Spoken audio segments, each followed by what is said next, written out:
जी, अस्सलाम वालेकुम dear students. I am professor Amees Ali. I am here to teach class 9th physics. Dear students, आज हमने chapter number 2 start करना है, द नेम ऑफ काइनेमैटिक्स। तो kinematics जो है बेसिकली स्टूडेंट्स ये मैकेनिक्स की एक ब्रांच है। तो बेसिकली मैकेनिक्स फिज़िक्स की एक ब्रांच है। देखते हैं कि इसमें हम किस चीज़ को मतलब डिस्कस कर रहे होते हैं। तो चैप्टर का जो नाम है वो है काइनेमैटिक्स।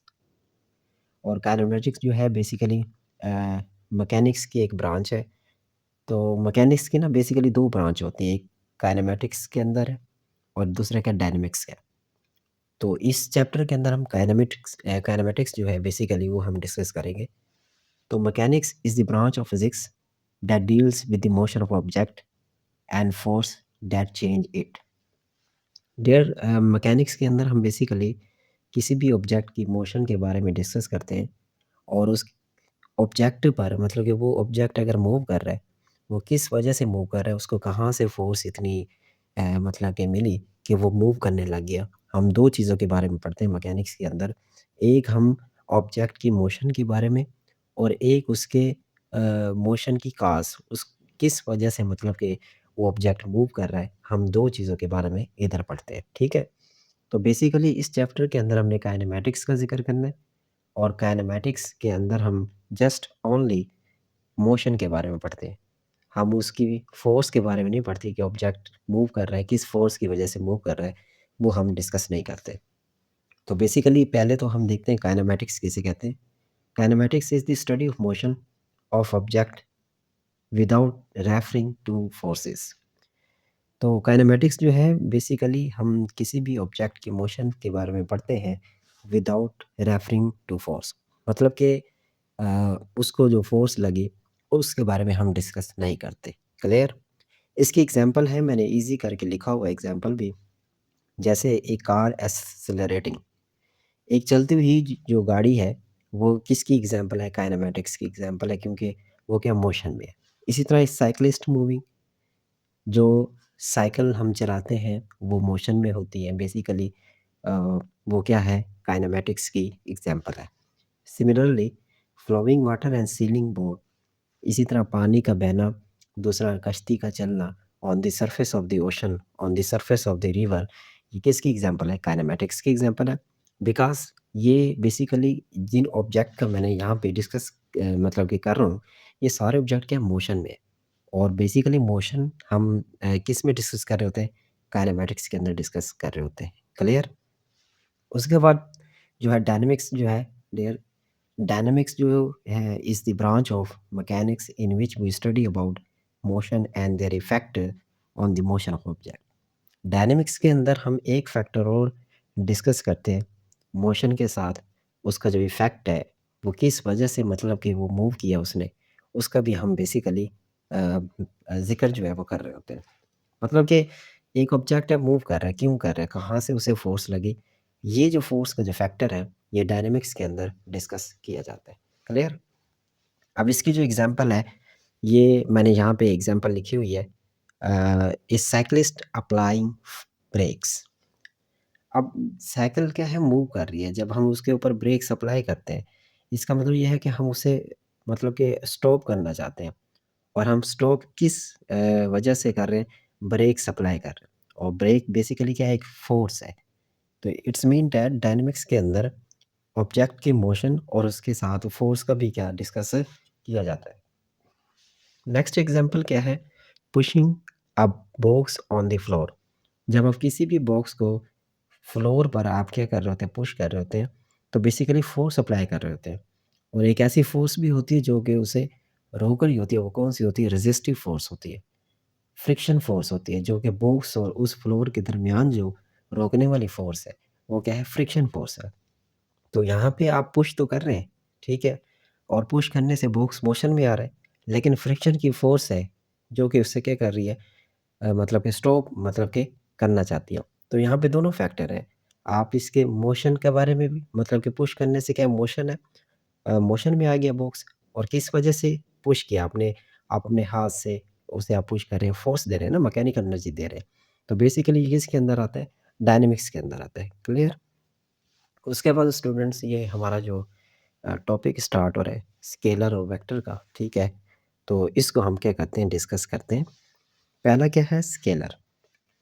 स्टूडेंट स्केलर किसे कहते हैं? A scalar is a physical quantity that has magnitude only but no direction. ये जो स्केलर है बेसिकली स्टूडेंट्स, ये ऐसी फिजिकल क्वांटिटी होती है जिसकी सिर्फ मैग्नीट्यूड होती है, इसकी डायरेक्शन नहीं होती, ठीक है। जैसे कि लेंथ है, मैस है, टाइम है, इनकी क्या मैग्नीट्यूड है। मैग्नीट्यूड किसे कहते हैं? न्यूमेरिकल वैल्यू कहते हैं। जैसे कि लेंथ है 1 मीटर, 2 मीटर, 3 मीटर, ये जो 1 2 3 है ये क्या मैग्नीट्यूड है, ये न्यूमेरिकल वैल्यूज़ है। क्लियर? इसी तरह मैस जो है 1 kg, 2 kg, 3 kg, जिसके साथ मतलब कि न्यूमेरिकल वैल्यू लग जाती है, वो क्या है आपके पास, स्केलर है। इसी तरह क्या है, टाइम 1 सेकेंड, 1 आवर, ठीक है।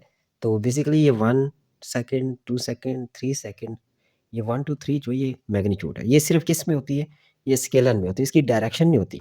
कभी हम ये तो मतलब कि नहीं कहा ना कि मुझे नॉर्थ की डायरेक्शन में टाइम बताओ।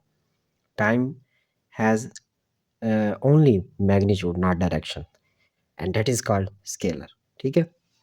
अब इस स्केलर को ऐड करने के लिए हम जो रूल यूज़ करते हैं वो अरिथमेटिक यूज़ करते हैं, मतलब कि प्लस माइनस।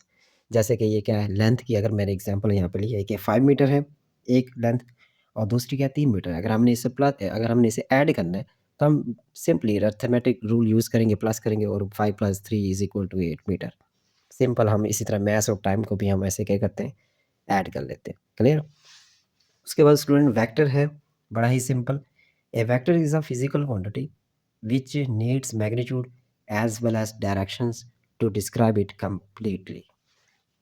वेक्टर को अगर आप तो मतलब कि डिस्क्राइब करना चाहते हैं तो मैग्नीट्यूड के साथ साथ उसको, उसकी डायरेक्शन को भी हम क्या करते हैं, डिस्कस करते हैं। अगर आपने वेक्टर को कंप्लीटली क्या करना है, डिस्क्राइब करना है, ठीक है। तो जैसे कि फोर्स है, वेट है, वेलोसिटी है। अब स्टूडेंट फोर्स जो है ना, हम कहते हैं 1 न्यूटन फोर्स लगाए, 2 न्यूटन फोर्स लगाए। अब जब फोर्स हम लगाते हैं तो हम किसी डायरेक्शन में ही लगाते हैं ना। तो जब हम यही कह दें कि मैंने 1 न्यूटन फोर्स लगाई है, अब 1 न्यूटन फोर्स लगाई, ये कंप्लीट सेंस नहीं है, ये हाफ सेंस है। अगर मैं ये कहूँ कि मैंने 1 न्यूटन फोर्स लगाई है नॉर्थ की डायरेक्शन में, तो ये क्या है, कंप्लीट सेंटेंस है, आपको ये समझ आ जाएगा। तो वेक्टर को डिस्क्राइब करने के लिए, वेक्टर को अंडरस्टैंड करने के लिए मैग्नीट्यूड के साथ साथ डायरेक्शन का भी होना क्या है, लाजमी है।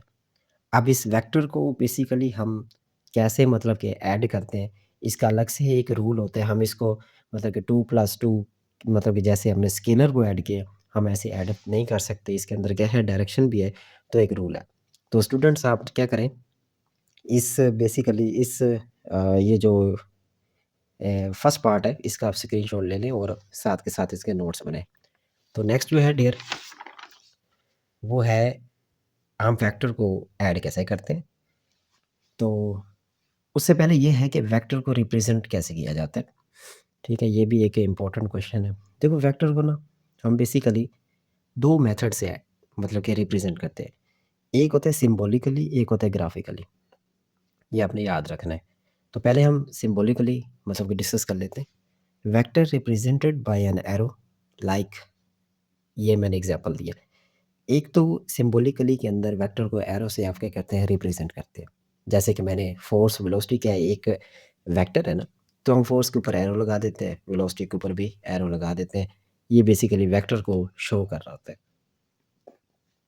ठीक है डियर। ये किससे शो कर रहा होता है, वेक्टर को। अब इस एरो जो आपने लगाई, इसका हेड भी है और इसका टेल भी है। तो बेसिकली जो लेंथ ऑफ एरो है, ये मतलब हेड को अगर हम स्किप कर दें तो एक लाइन बच जाएगी ना। तो length of arrow show the magnitude, वो आपको मैग्नीट्यूड बता रही होती है। और जो हेड है वो क्या बताता है, direction of arrow show direction, मतलब कि जो हेड है आपको डायरेक्शन बता रहा होता है, किसकी भला, वेक्टर की। उसकी जो लेंथ है, जिसे हम टेल भी कह सकते हैं, हम नेक्स्ट हम आगे डिस्कस करेंगे अभी। उसकी जो टेल है बेसिकली, मैं यहाँ से आपको बता देता हूँ। जैसे कि ये है, अब ये इसकी टेल है, ये इसका हेड है।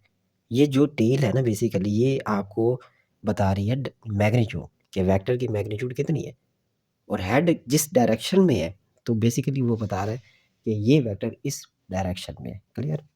दूसरा ये है कि यहाँ पे बाय बोल्ड फेस लेटर, मतलब कि सिंबॉलिकली के अंदर भी आप ये 2 मेथड यूज़ करते हैं, एक एरो हेड, दूसरा बोल्ड फेस लेटर, मतलब कि फोर्स यहाँ पे एरो लगाया था। अगर आप एरो नहीं लगाना चाहते तो फोर्स को बोल्ड करके लिखोगे ताकि पता चले ये फोर्स क्या है, वेक्टर है। क्लियर? अब हम बेसिकली वेक्टर को हम ऐड जो मतलब कि ग्राफिकली के अंदर हम हेड टू टेल रूल का हम क्या करते हैं, यूज़ करते हैं, और हेड टू टेल रूल के ज़रिए हम वेक्टर को क्या कर रहे होते हैं, ऐड कर रहे होते हैं। ये प्रोसेस जो होता है ये बेसिकली क्या होता है, ग्राफिकली होता है। तो इसके अंदर क्या होता है, मैं पहले आपको यहाँ पे समझा देता हूँ। ये वेक्टर ए है, ठीक है, और ये वेक्टर बी है, ठीक है। यहाँ पे मैंने बी नहीं लिखा और बी मैं यहाँ पे लिख देता हूँ कि वेक्टर ये कौन सा है, बी है। क्लियर? अब बेसिकली हमने इसे ऐड करना है। तो ऐड करने का ना ये होता है कि आप वेक्टर ए को लें, ये वेक्टर ए ले लिया बिल्कुल एक स्ट्रेट लाइन में, ठीक है। वेक्टर बी को जब लोगे तो वेक्टर बी की ये जो टेल है, ये फर्स्ट वेक्टर के हेड पे होनी चाहिए, ठीक है। ये वेक्टर बी की ये टेल है, ये हेड है। तो पहला वेक्टर आपने ले लिया, दूसरा वेक्टर बी है, दूसरे वेक्टर की जो टेल है वो फर्स्ट वेक्टर के हेड पे होनी चाहिए। ये हेड पे है ना, ऐसे, ठीक है। अब इनको ऐड करना है, तो ऐड करने के लिए हम जो वेक्टर का यूज़ कर रहे होते हैं वो क्या होता है, रिजल्टेंट वेक्टर होता है। तो रिजल्टेंट वेक्टर का ये होता है कि लास्ट वेक्टर का हेड और फर्स्ट वेक्टर का टेल, ये आप यहाँ पे देख सकते हैं, ठीक है। लास्ट वेक्टर का हेड है और फर्स्ट वेक्टर का क्या टेल है, इसको आपने कोइंसाइड कर दिया तो वेक्टर को हम ऐसे मतलब कि रिप्रेजेंट कर रहे होते हैं। ये दोनों वेक्टर का एक कंबाइन इफेक्ट होता है, मतलब कि दोनों वेक्टर को सम किया, रिजल्टेंट वेक्टर कहते हैं इसे। दोनों वेक्टर का क्या कंबाइन इफेक्ट है, तो हम R is equal to A plus B लिखेंगे और इनके ऊपर बेसिकली एरो भी लगा दो क्योंकि ये वेक्टर है, ठीक है। ये क्या है, वेक्टर। क्लियर? अब यहाँ से हम पढ़ लेते हैं, थोड़ा रीड भी कर लेते हैं। जैसे by using head to tail rule to add a number of vector, the head of one line coincide with the tail of other. The resultant vector is given by a single vector which is directed from the tail of the first vector to the head of the last vector. ठीक है dear, तो आपने बिल्कुल ऐसा लिखना है। अब next जो है वो है आपके पास है रिजल्टेंट वेक्टर। और रिजल्टेंट वेक्टर क्या होता है, वी कैन ऐड टू और more vectors to get a single vector, this is called resultant vector. मतलब कि दो या दो से ज़्यादा वेक्टर को जब आप सम अप कर रहे होते हैं, ऐड कर रहे होते हैं, तो आप रिजल्टेंट वेक्टर का यूज़ करते हैं उनको कोइंसाइड करने के लिए। तो वो क्या कहलाता है, एक रिजल्टेंट वेक्टर कहलाता है। It has the same effect as the combine effect of all the vectors to be added. तो बेसिकली जिन वेक्टर को आप ऐड कर रहे होते हैं, कोइंसाइड कर रहे होते हैं, उनका क्या है, एक कंबाइन इफेक्ट होता है, ठीक है। तो head to tail rule basically vector को आप ऐड करने के लिए यूज़ करते हैं। यहाँ पे कुछ मैंने पॉइंट्स लिखे हैं 3, ये बड़े इंपॉर्टेंट हैं। और ये आपका एक मैंने ग्राफ बनाया और ये वेक्टर है। तो पहली बात तो ये याद रखना है, ये जो हॉरिजॉन्टल लाइन है ये वाली, ये एक्स एक्सिस कहलाती है। ये जो परपेंडिकुलर लाइन है ये वाई एक्सिस कहलाती है। और यहाँ पे बेसिकली मैंने क्या किया है, वेक्टर को मैंने ड्रा किया, ठीक है।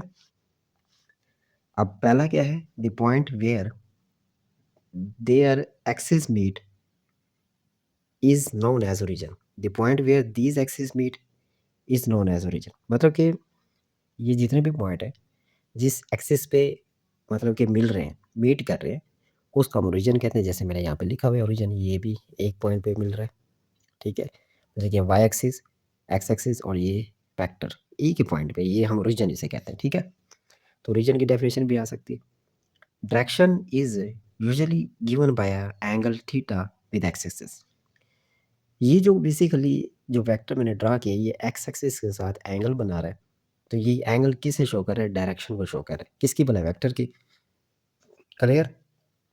पहला पॉइंट है ओरिजिन का, दूसरा पॉइंट है डायरेक्शन का, जो कि क्योंकि देखो ना ये एक्स एक्सिस के साथ एक मतलब कि वेक्टर जा रहा है और कुछ एंगल भी बना रहा है। तो एंगल किसे शो कर रहा होता है, डायरेक्शन को ही शो कर रहा होता है। क्लियर? लास्ट पे है the angle with the x axis is always measured from positive x axis in anti clockwise directions.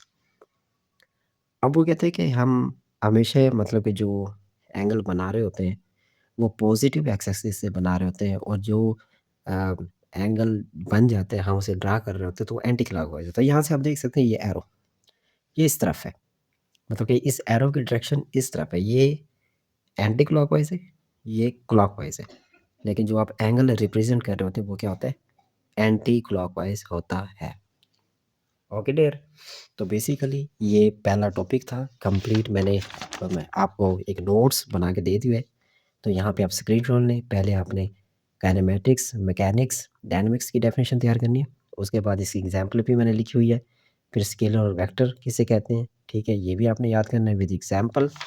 और फिर आपने क्या करना है, इसके भी नोट्स बना लेने कि वेक्टर को किस मेथड से रिप्रेजेंट किया जाता है, हेड टू टेल रूल क्या होता है, उसकी एग्जांपल लिख दी है, रिजल्टेंट वेक्टर क्या होता है, और कुछ पॉइंट है ग्राफ के, ये भी आपने याद रखने हैं। उम्मीद है कि आपको ये लेक्चर समझ आ गया होगा।